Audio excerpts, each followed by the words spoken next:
episode 2 of The Gold Mafia. We love the gangster lifestyle. You live by the gun, you die by the gun.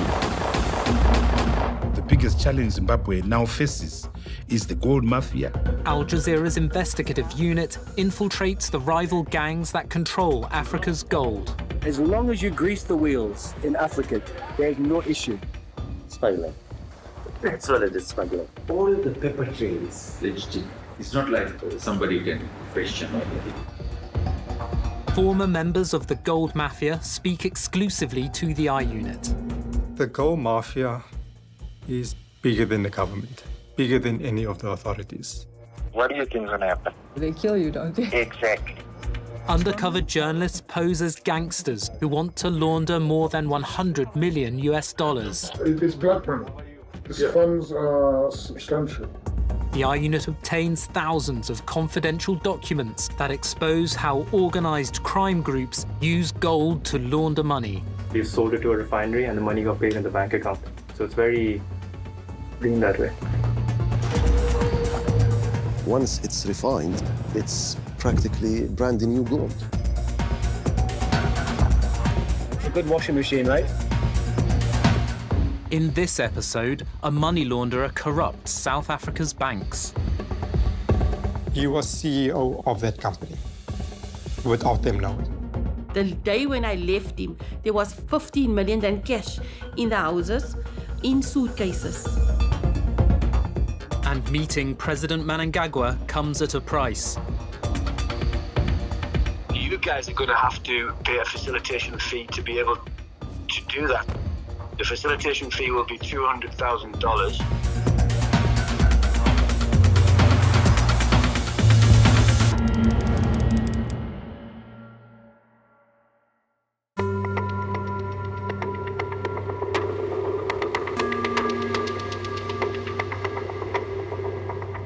You have the demand. Zimbabwe's got the supply. And through the route that we are looking to move down now, all the doors are open, green light everywhere. Undercover reporters are offered the chance to launder money by a group close to the Zimbabwean president. And we can move quickly. We have to move quickly. Ricky Doolan is related by marriage to the head of what we call the diplomatic mafia. He's also known as Pastor Ricky. He preaches at an evangelical church in England. Exodus 9! 1, 2, 3, let's go! Excuse me, sir, excuse me, ma'am. Before they discuss business, Doolan makes sure no one is listening in. He's the head of security, so he's going to take our phones, okay? You want to take my phone? Yeah, I'll just speak there, ma'am. I'll give it to you. Okay. But it's just for if security Mr. Stanley purposes. calls me, I need to. Of course. Mr. Stanley is the fictitious boss of the I Unit undercover team. He's a gangster who wants to launder hundreds of millions of dollars from China. We want to be very clear. We are cash rich. It's embarrassing. It's not rich. Good, I like embarrassing cash. The problem is, and we want to all be clear, Absolutely. this is black money. This is money which cannot be declared. Okay. I understand. Probably part of the reason you're targeting Africa. Exactly. Johnny is posing as a black market money trader, the Hawala man, who moves money across borders. And we need jurisdictions which are not that Right. rigid. That's why you need this team of people Okay, to be involved. Simple. Ricky lists the diplomatic mafia's chain of command. So, during this conversation, we'll not mention names. I don't think we need to. Principal. You know what my principal is. We know who the number one is. And just to be clear, your principal is the ambassador. Correct. Number one is I'm going to take notes. president. Yeah. Number 1, Emmerson Mnangagwa became Zimbabwe's president in 2017. The principal, Ambassador Hubert Angel, is one of the country's most senior diplomats. He's also a self-proclaimed prophet and founder of a church. Discover the secrets to growing in the 5 dimensions of God's power. Ricky Doolan is part of his show. You were born in September. Yes! September. Angel says he is all-knowing and all-seeing. So I went into your refrigerator. I'm seeing your refrigerator now. Inside the refrigerator, to your left, there is something written, grilled beef, a pack of grilled beef. And on this side there are 3 tomatoes inside the refrigerator. I think you know Africa. As long as you grease the wheels in Africa, you grease the wheels. There's no issue. There can't be no issue. And this protection is number one. Now, the greasing of the wheels, we are going to figure that out ourselves, using this team to make sure that everybody's taken care of, everybody's happy, and things move without questions being asked. There is no way, it can never happen.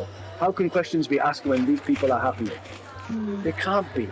Because the banks and police, banks, customs. This is the executive. Immigration. People who are not happy are the people who are not happy. But this is the executive. This is the executive power. Remember when you first called me and Yes. told me, and I said, Ricky, you need to understand, our money cannot. You don't even need to say anything else. Miss Sin is posing as Mr. Stanley's financial advisor. Listen, work with me on everything. What I'm going to do is make sure that through these people, that this person knows everything.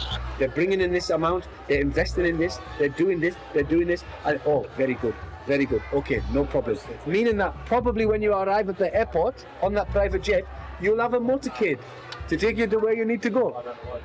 It becomes legal. More than legal. It becomes protected on the highest level, so that you are arriving as investors, not people trying to sneak things through the border. As soon as you arrive in that country, you're now treated as executives. Well, that's what we're looking for. Presidential executive. And it's a system that's secure. This system, it's the easy part. The things that you need facilitating can be facilitated 100%. Listen, everything will be done with this person's knowledge. Number one. Of course. There is one demand. Everybody's got to be benefited. The diplomatic mafia has already offered Mr. Stanley a laundry service. This is Henrietta's project as the president of the Zimbabwe Miners Federation. Henrietta Rushwaya plays a central role in the money laundering plan. She's related to the president. In episode 1 of The Gold Mafia, Rushwaya explained her scheme to Ricky's principal, Ambassador Angel.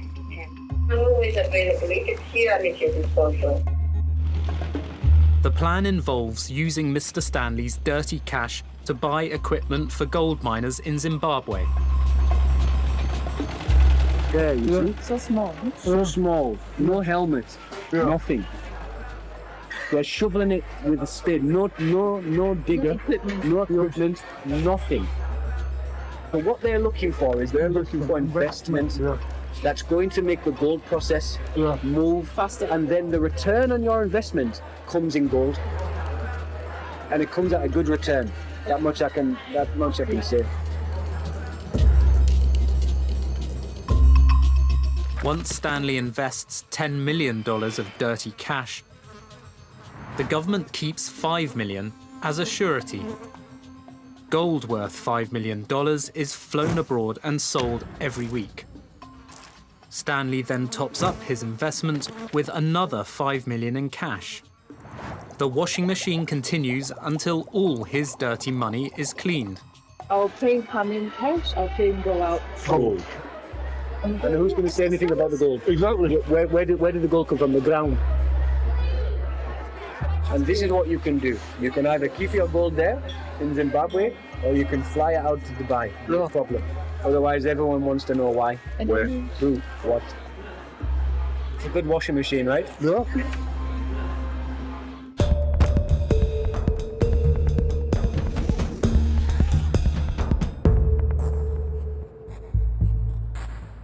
Anything you need to take out of the country. That is my area. Cleopas Chidodo is a security manager at Harare Airport.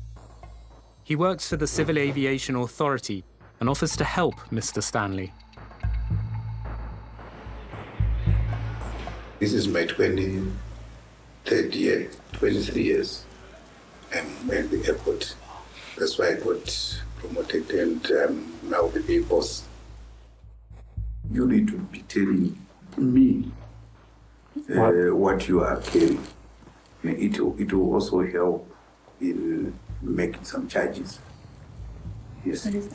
If, for example, you are taking money, we need to know how much you are taking. Usually for money, it's about 5% of what you are taking. But if you are taking precious minerals, gold, diamond, the prices goes up. Undercover reporters say they plan to export gold through the airport, the proceeds of laundering Mr. Stanley's money in Zimbabwe. There's a lot of gold going through the airport. He will take care of whoever Mr. Stanley hires to smuggle the gold. The smuggler will contact Chidodo. You might text me, you might say, arrived in the airport. Sometimes I might be in the CCTV. Like, and then I ask him, how are you dressed? He might say, I've got a white t-shirt, what. And then I see him going to check in. Chidodo's man at the scanner is bribed to look the other way. I've told him how much he's going to get. If he sees something, he just pretends as if he's not seeing anything. My guy will tell me, the bag is here. I will tell my guy, load it, get loaded. And then the guy is just coming like a normal passenger. He goes in, nobody talks to him. That's how it happens. There's no risk at all. Alec Yassini is an experienced courier who's offering to be Mr. Stanley's gold smuggler. He works with Chidodo. He's very cool, he's very steady. He's a Zimbabwean, he looks very innocent. You tell me when to come through, I go straight with it. Then I take it to the plane. Then I carry on. Through the security, yeah. So he's got his guys on the ground telling me, you can come now or not now, and I come through when he's ready. I've done it, I've never had a problem. Never. For the past 8 years. Just like you were walking in the park. If I see him, I don't even talk to him. Maybe we might call each other, then meet in town. If he's at the airport, I don't talk to him. Chidodo can also deal with gold carried in hand luggage. You come to immigration, they stamp your passport. From immigration, you come to my guys now. And then I tell you, come, but use a machine to your right. Where we remove shoes, clothes, what. You put in the machine, they don't look at your bag because there will be arrangement between you and me.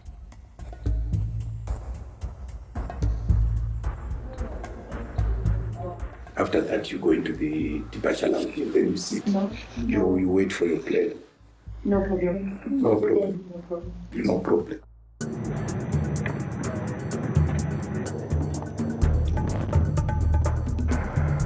Previously on the Gold Mafia, couriers deliver gold on flights from Zimbabwe to Dubai. At times there are 3 people at one flight, depending with the volume. They carry gold. When they get by the security checkpoint, their bags are exempted to search. The I-Unit surveillance team tracks the couriers.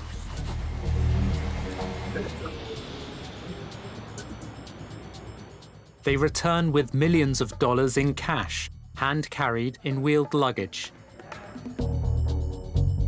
A secretive billionaire funds the operation. Simon. Nothing happens without Simon. The money is ultimately Simon's. Simon Rutland runs his own mafia, from money earned through his cigarette company, Gold Leaf Tobacco. He's known as the boss.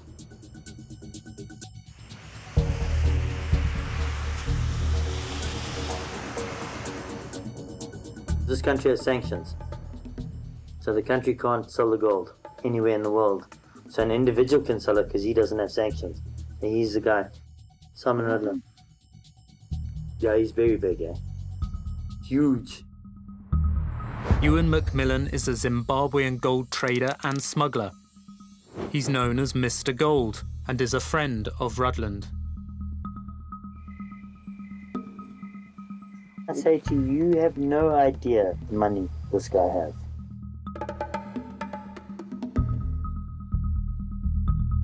Rutland sources tobacco from farms in Zimbabwe, and his company Gold Leaf Tobacco is one of the largest cigarette producers in the region.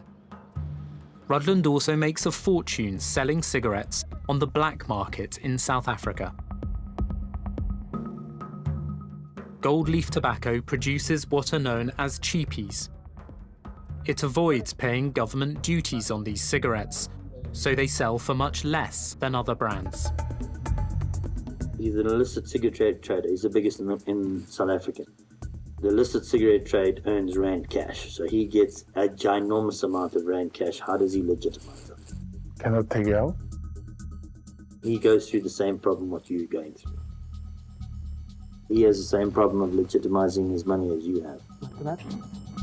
Rutland launders money from the sale of illicit cigarettes by exporting gold from Zimbabwe. The gold delivered by Rutland's couriers is sold to Orlean Global Trading in Dubai. Orlean has other dealings with Rutland. On this transfer alone, it receives nearly $3 million from the accounts of his cigarette manufacturer, Gold Leaf. Orlean is controlled by Rutland. This is all Simon on the other side. Orlean, Simon Rutland, 100%. Orlean is a front company for gold, for the tobacco. Daoud Khan once had a central role in laundering Rutland's dirty cash. He has left the gold mafia and is speaking exclusively to the I unit from a safe house. So it's Simon laundering that money. Money that was not reported through the legitimate streams and needed to be moved. The cache of files obtained by the I unit include photographs that have never been made public. One man features prominently. He's a legendary figure. He's sort of spoken about in these sort of hushed tones that everybody wants to find, wants to locate, wants to discuss, wants to catch, wants to prosecute, or wants to use. His pickups will be $1 million in profit a day, transferring to different countries, to different places, and he got all the connections to do that. The documents pave a money trail that leads to the man in the photographs and his company PKSA. The cash from Rutland's illicit cigarette sales is funneled into the company. It sends the dirty money to Rutland's Dubai company, Orlean Global Trading. A ledger reveals that PKSA sends a series of payments to Orlean totaling $98 million. This bank transfer says the money is to fund Orlean to source gold. Orlean imports gold from Zimbabwe's central bank. One consignment of gold is worth $2.6 million. Orlean invoices PKSA for exactly the same amount. PKSA then sends more money to fund the next round of gold buying. Rudland's dirty money is now gold in Dubai, which he sells, and the money is clean. To avoid raising red flags at the banks, PKSA's money transfers are disguised as loans that Orlean will pay back. The money never comes back. The money definitely never comes back. They forge letters to show that the supposed loans are repaid into PKSA's account at Absa Bank. I don't know if you've noticed on one of them. We hereby that PKSA Finance Pty Limited is a client of EBA Bank. The Absa, but they're saying EBA Bank. For a bank to make that mistake, this document becomes null and void. It's definitely not money coming from overseas. The director of PKSA is the person in the photographs. Mohammed Khan is a person that will never use his name. The documents include the name of a former business partner. We call him Jimmy. Mohammed Khan is known for money laundering. If you need money going out of the country, you go to him. Mohammed Khan cleans the money, gets the money out of the country to foreign accounts. Mohammed Khan's reputation grows as a money launderer for Southern Africa's elite. He becomes known by a nickname. Mo Dollars. Who is Mo Dollars? I think that name makes him feel like he's a man. And I've been told Mo Dollars is multiple different people. He was a lavish spender. He took us on trips to Dubai, Hong Kong. He does money laundering like big scale, big scale. He's sort of held up as this sort of shadowy figure that controls money laundering in South Africa. His weakness are women and fast cars. He's driving a Ferrari, buying a Lamborghini. Wada Latif was married to Mo Dollars for 19 years. The day when I left him, there was 15 million rand there. 15 million rand cash in the houses, in suitcases. He needed power. That was the most important thing for Mohammed. Power and control over everyone. Daoud Khan is Mo Dollars' brother. We came from a very tough upbringing. We were always looked down upon in our upbringing. People always judged us because of the way we dressed or we didn't have food. It was just a survival game. Mo Dollars then finds a way to make money. South Africa's exchange controls limit how much money can be sent abroad. You've got infrastructure that's collapsing around you. You've got corruption at almost every level. Everyone that has money is trying to get out. Everyone that's got the finances is moving that money to offshore accounts in the millions. Mo Dollars finds clients who want their money banked overseas. They drop cash at a store in a Johannesburg shopping centre. The store has 2 floors. You had a bottom structure selling blankets, buckets, brooms, mops, you name it. It was like a general trader. Upstairs was controlled access, and when you got upstairs, there were 4 to 5 individuals sitting as bank tellers, counting money. You would come in, they would run the money through machines, count the money, and give you a deposit slip. Like a legitimate bank, but it was not. Mo Dollars divides the cash into small bundles and deposits them in the accounts of dozens of newly formed companies. Those companies were made up with people's IDs that were stolen. He goes and opens up a company with the same person's ID. Jimmy and Mo Dollars also buy identities. people that are suffering in the nights, we used to go out, tell them, okay, we're going to give you 5,000 or 10,000 a month. All you have to do is come with me. We're going to open up a company. We used to take him to the bank. We say, okay, we're going to open up a bank account. They are given a cell phone and the bank provides an online account. The cell phone was taken away from them because we got the cell phone with the OTP PIN. The PIN number was changed on the banking app. The accounts are all managed by Mo Dollars, and the funds are ready to be moved offshore. Mo Dollars firms, PKSA and Salt Asset Management, appear to make foreign currency payments on behalf of a South African business to an overseas supplier. The money is described to South Africa's Reserve Bank, which monitors these transactions as an advance payment for goods to be imported. And when the money moves abroad, it's through an import advance payment, which is a particular reporting line you can use for the Reserve Bank.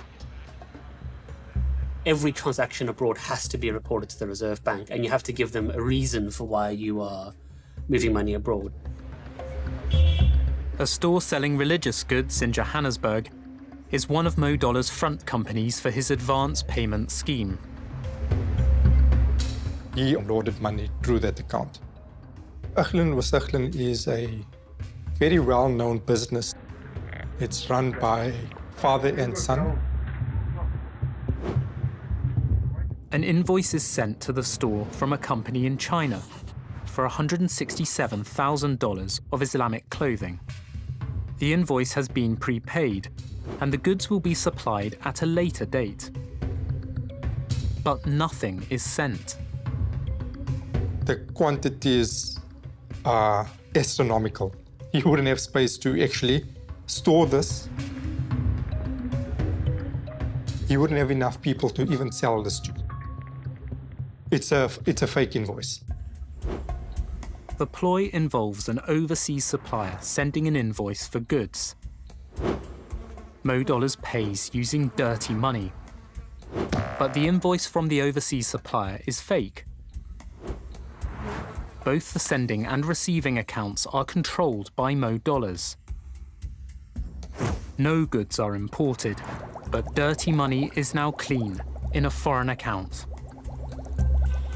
To the Reserve Bank, the deal looks like a normal business transaction. Nothing was coming into the country. It's just all a front. Everything is just a front. The import advance payment, it's a very useful technique for money launderers because you can justify the movement of funds out of a country without anything coming in just yet.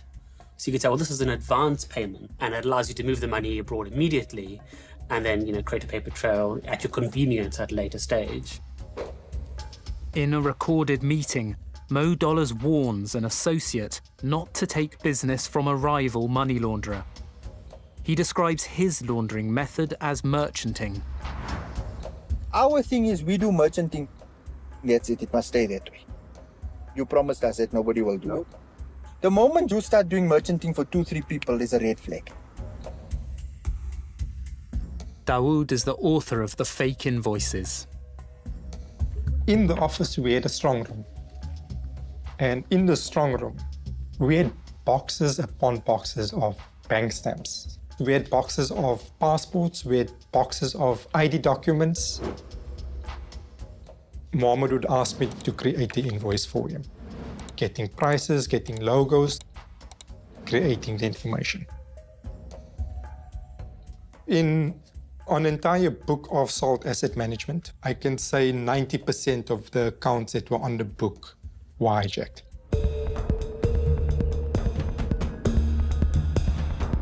I always advise the correctly. This cannot go in one basket. Yes. It goes. Obviously. Yeah, it has to go in 20 directions. Like obviously, yeah. I always, like to have the eggs in different baskets. Kamlesh Patni is a notorious international gold dealer. He's known as Brother Paul.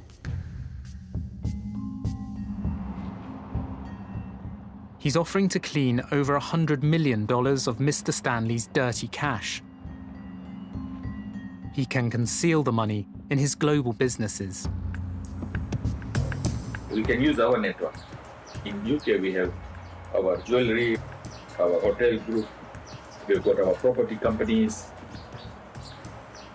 We have a justification for the money because we send it from our Dubai companies to London. And we have the financial records.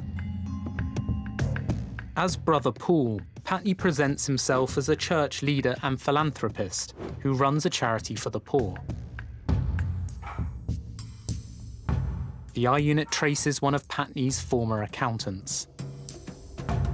You know, in the starting, I think that this guy is very nice and he's always saying glory be to God and I am the man of the God. But Patney's charity, called Hand of Hope, serves as a front for money laundering. He started giving charity donation to the official people. He hid bribery in the form of the charity. Raj keeps a ledger of Patney's bribes.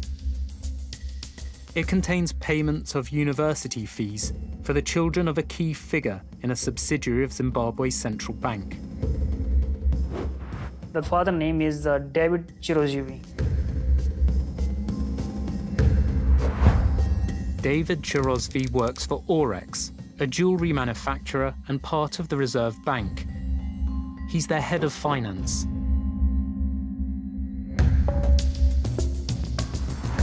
Patney's company, Susan General Trading, has a license from Orex. It allows the company to export gold and diamond jewelry.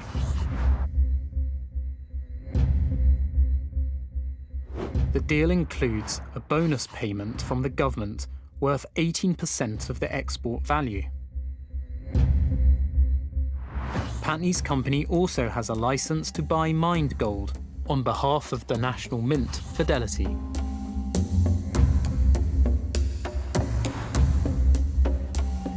Kamlesh Patney every day deposit 80 kg gold, 100 kg gold. So it is the volume of the gold that he deposit there. These licenses are supposed to increase Zimbabwe's production and sale of gold. But by design, they enrich Patney and the officials who approve them. One guy is responsible for that gold sales. His name is Dubey. And Dubey is getting good benefit from Patney, 3,000 per month. Dubey refers to Mehluleli Dubey. He was Fidelity Printers and Refiners head of gold operations. And he also the signing authority for getting the license for sale and purchase.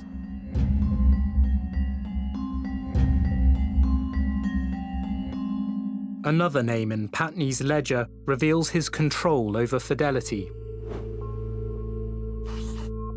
He makes monthly payments to F. Kun. Frederick Kunaka subscribed him his name like F. Kun. He paid him 30,000 per month. Frederick Kunaka. Frederick Kunaka was the general manager of Fidelity. Patney operates from a gated property in Borrowdale, a well-off suburb of Harare. You know that Frederick Kunaka has come every time to his office at 299 Borrowdale. Every month. He got $30,000 USD. Kunaka's signature appears on all of Patney's gold trading licenses. Frederick Kunaka is the one signing authority. He's the main guy who has to give them license to buying, selling gold, and any another license related to Fidelity. 3,000 for Mr. Dubey, 30,000 for Mr. Kunaka every month. With the cost that we have to pay, does that include the cost we have to pay everybody Yeah, if you know, yeah, of course. Like, do you have to pay somebody in Fidelity for the paper, somebody in the airport?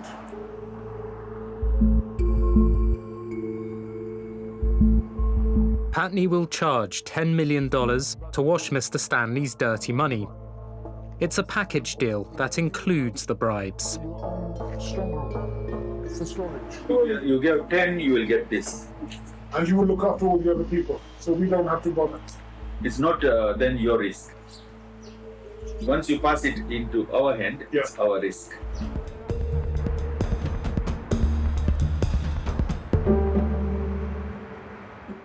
Mo Dollar's money laundering operation is also built on bribery.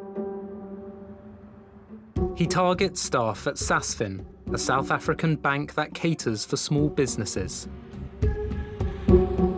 There was a couple of guys that used to come home Friday afternoons, after lunch, they get their money. So life was good, was Sasfin. Once you get to know these individuals in the bank, Mohammedan would then meet with individuals, see what type of character you are, what's your needs. He's got a family, wife, kids. That's not enough money for him to enjoy life. So let's tell him, you look after us, you push through all our payments, no questions asked, on the specific company, and we'll match your salary every month in cash.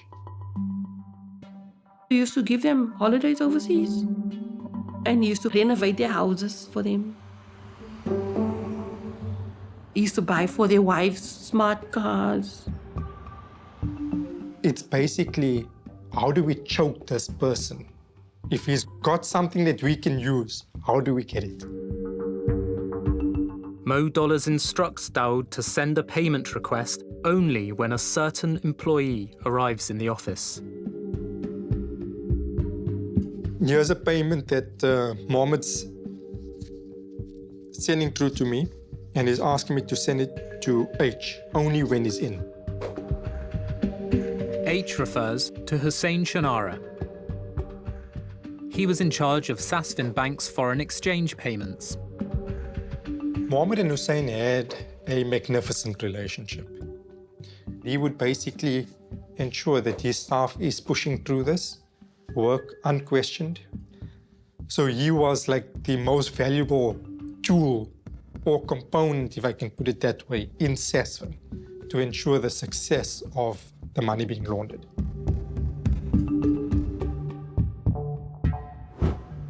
Hussein Shanara sends an email to his boss asking to hire a candidate.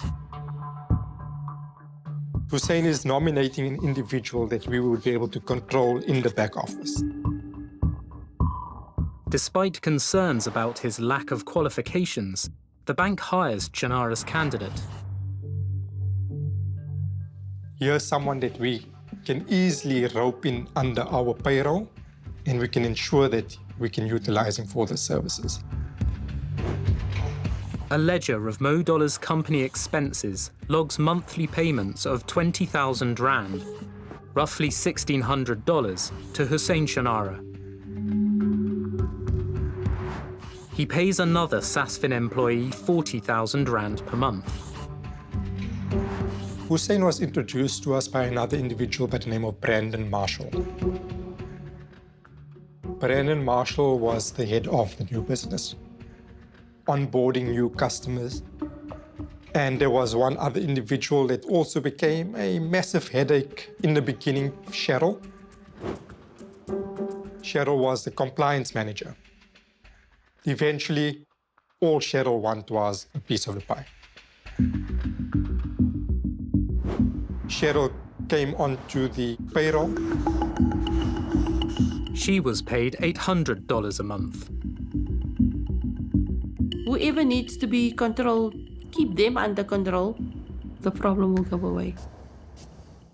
And he did it only with money, bribery. He controlled the bank. He controlled it. We were actually the executive management team of the Sasfin Forex processing department, if I can put it to you that way. Mohammed was CEO of that company without them knowing. Mo Dollars' payment ledger records bribes to employees at other banks too. We had Videsh at Absa open up accounts knowing that the individuals are not present in the room. Videsh Siripat is a relationship executive for Absa Bank. He's paid a monthly sum of 10,000 Rand, $800. He would get the compliance people to sign it off, have another representative sign the document, and claim that all the necessary compliancy boxes were ticked.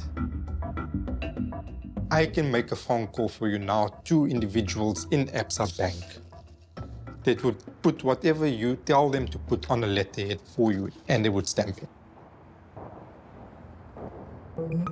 An employee at Standard, the largest bank in South Africa, also receives monthly payments of 10,000 Rand, or $800. Vivian Nijker. He is a senior manager at the compliance division of Standard Bank South Africa. And he basically deals with all aspects of compliance within the bank on foreign transactions, and also is the key communicator to the South African Reserve Bank. Nijker emails Mo Dollars using a pseudonym, Vic Grimes. He ensures that Mo Dollars' company formation receives approval from Standard Bank. We would then provide him with the necessary documentation. He would, by himself, set up and complete the application. He would then submit it through to the Reserve Bank, get approval, which would allow us to facilitate payments without any scrutiny through any bank.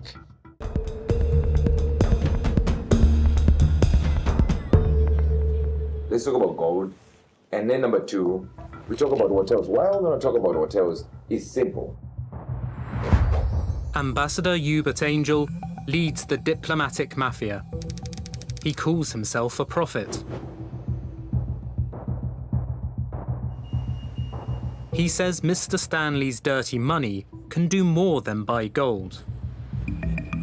Gold is easy, but there is no way to cut a ribbon. Now they can get that. Building a hotel would please President Mnangagwa. A politician wants to open something. Yes. So if you know, go up there and say, I've got a physical thing I want to do also. He wants a legacy. He wants a legacy. That's what I'm saying. I'm trying to say it without saying it. You're going to get more attention the moment you say, we want land for a hotel. The ambassador has a location in mind. The town of Victoria Falls is like what, maybe 30 meters long, the main street? Yeah. You think of that, and we have the seventh wonder of the world in there, and we've got visitors there.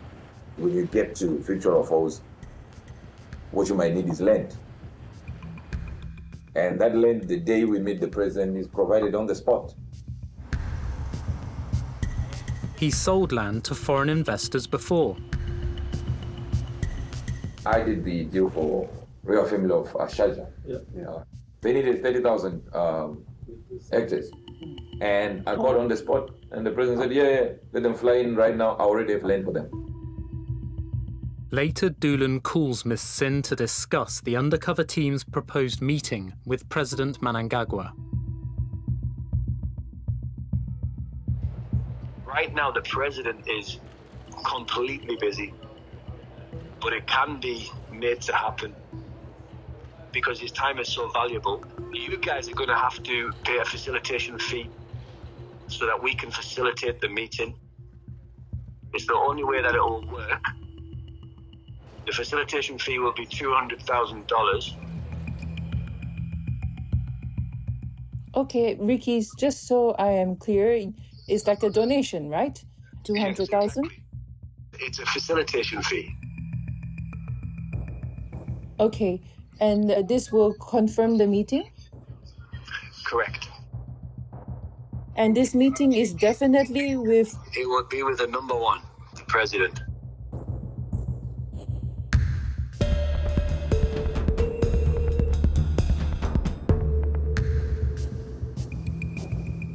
I used to do the money run because he couldn't trust anybody to pick up the money. The money came from the cigarette guys. Mo Dollar's ex-wife picks up the profits he makes laundering for the gold leaf mafia. I pull in here. Dave will see there's a spot next to me. And then he will park next to me, come around, and then he will tell me, I got maybe 2-3 boxes. Then I say, okay, put everything in the boot. There's 2 or 3 boxes, then you know there's 1.2, 1.3 million coming in. The more money, the more adrenaline. When Mohammed became rich, he made it known he had money. When Gold Leaf Tobacco was on board, we started doing transactions from the early $100,000 upwards. Within a period of about 6 months, if not even shorter, we moved to $2 million, $3 million. Mo Dollars hits the mother lode. The biggest stuff I did was gold leaf. Mohammed wouldn't be who he is without Simon. Gold Leaf's boss, Simon Rudland, signs a letter authorising Mo Dollar's company, Salt Asset Management, to act as Gold Leaf's agent and make payments to their overseas suppliers. The account has one purpose. Gold Leaf Tobacco was opened specifically for the intention of money laundering and nothing else. This was pure greed by Mohammed and Simon Rudland. They knew the process worked. They had the capabilities in getting those payments done. Dawood was responsible for creating credible but fake invoices that allow Mo Dollar's laundromat to move Gold Leaf's funds. I needed to go and investigate prices on tobacco and chemicals and look at past records of Gold Leaf Tobacco and get that information and create invoices.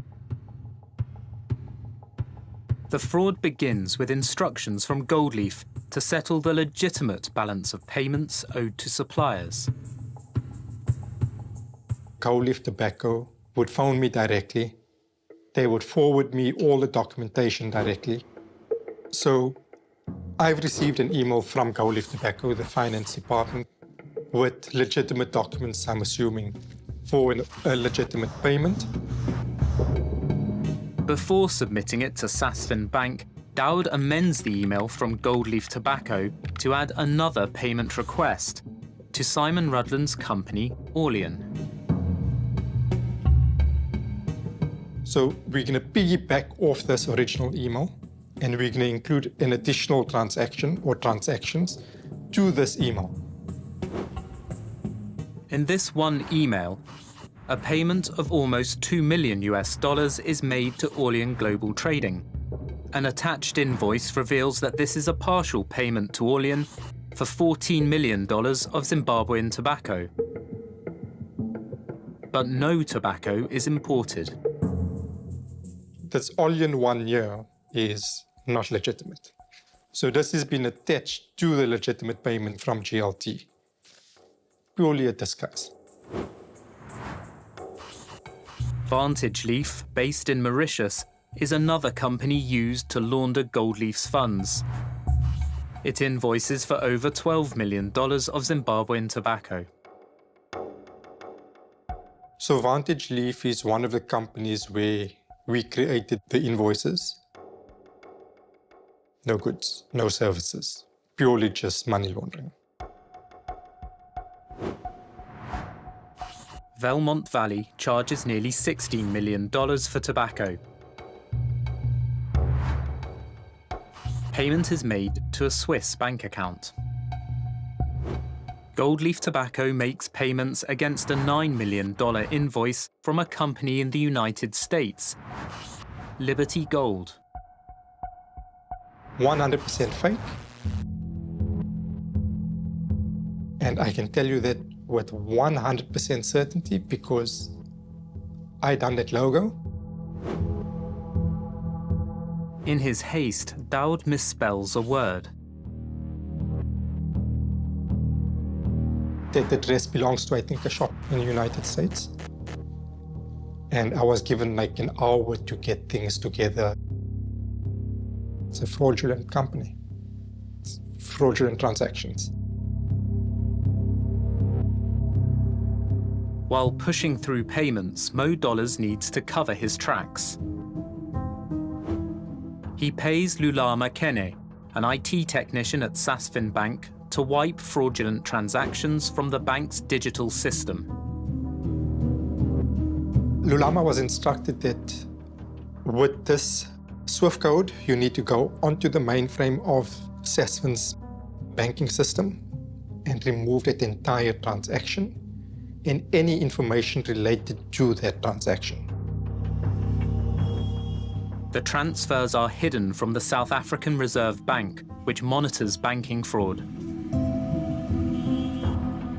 The Reserve Bank is going to look at their ledger and say, okay, the bank sent us all of this. Reserve Bank is going to believe Sasfin's spreadsheet. While evidence of the bank transfers are wiped, the fraudulent transactions remain on the monthly statement. Daoud deletes them before he forwards the accounts to Gold Leaf Tobacco. We scrubbed the fraudulent transactions off the statement. And by scrubbing, we basically recreated the Sasfin bank statement. The Sasfin logo is skew. For me to basically keep record, I always tilted it slightly skew and left it that way. Gold Leaf's Sasfin account is Simon Rudland's laundromat for the profits from the illicit cigarette sales. Gold Leaf Tobacco had the capability within Sasfin to move massive amounts of money. Not questioned, because you had the respective eyes in the bank overlooking the entire process. 99% of all GLT payments were money laundering, fraudulent transactions.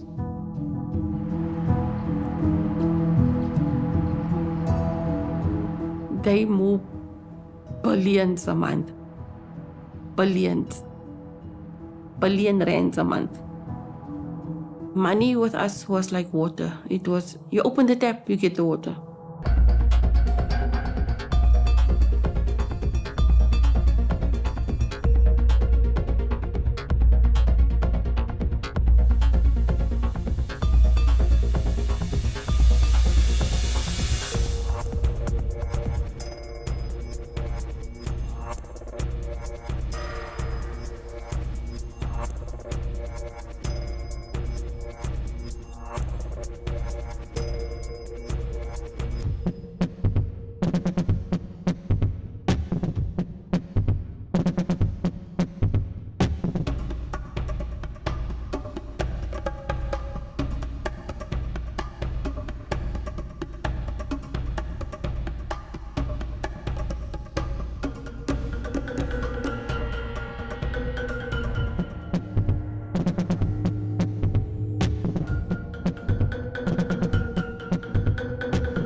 In episode 3, the heart of the Gold Leaf Mafia's operations in Dubai.